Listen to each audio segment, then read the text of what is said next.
káàbọ̀ sí TK Òpómúléró Channel. Wọ̀nyí ni àkójọpọ̀ kókó ìròyìn ọjọ́ Ajé ọjọ́ 4 oṣù kọkànlá ọdún 2024. Ìjọba orílẹ̀-èdè Nàìjíríà ṣe awuyewuye pé wọ́n ń ṣojú ṣáájú nínú ipò olórí ẹ̀ka iléeṣẹ́ ológun.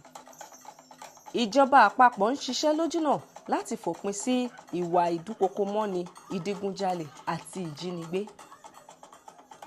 Àjọ ajàfẹ́tọ̀ọ́ ọmọnìyàn SERAP fún ààrẹ Tinubu ní ọjọ́ méjì láti fi àwọn ọmọdé tí wọ́n mú nígbèkùn àti àwọn afẹ̀hónúhàn yòókù látàrí ẹ̀sùn ìfẹ̀hónúhàn sílẹ̀.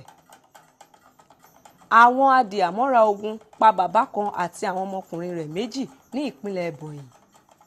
Àwọn onílé iṣẹ́ ilé ìtura ké gbàjarè pé ọ̀pọ̀ wọn ló ti kógbá wọlé látàrí ọ̀wọ́n ọjà báyìí.